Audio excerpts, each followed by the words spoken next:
24 community leaders of the Magdalena Media region in central Colombia have secretly gathered in this hotel conference room.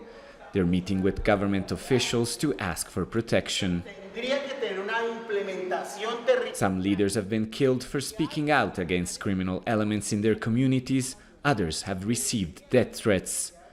We've seen a further increase in violence throughout 2021, from residual rebel groups to neo-paramilitary groups that are allied with politicians, businessmen, public officials. So we face clashes and targeting of leaders and killings, especially in remote areas where fracking projects are underway. Oscar told us that he's been threatened by criminals he claims are responsible for dumping toxic waste in agricultural or protected areas near the city of Barrancabermeja. The government has provided him with a daytime bodyguard, a flat jacket and a panic button, but he says the security measures are no match for the armed groups who operate with impunity.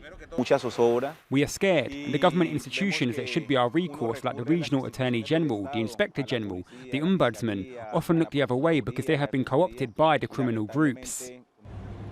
Human rights organizations say 160 so-called social and environmental leaders have been killed in Colombia in 2021, although the government of Ivan Duque says it's doing all it can to protect them.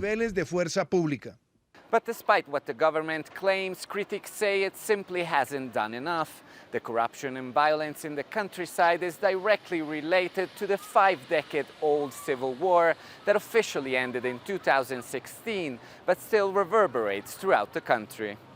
Colombia has to do more in terms of protecting communities that are at risk, and it has to do more to dismantle the armed groups that are responsible for these abuses.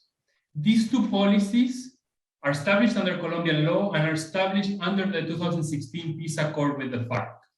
But unfortunately, it has been ignored. It has been forgotten by the Duque administration in Colombia. Colombia's national ombudsman recognizes there are difficulties in the implementation of a thorough protection system. We can't hide. There have been issues with the implementation of the 2016 peace deal with FARC that offered more protection, and the pandemic has made things worse for the protection of leaders, especially in remote areas. But this is the first government to introduce a public policy designed exclusively for social leaders, so we hope things will get better. But experts believe only a profound transformation of the institutions tasked with protecting these communities could really make a change in the life of these leaders, who are the last line of defense for their people and the environment.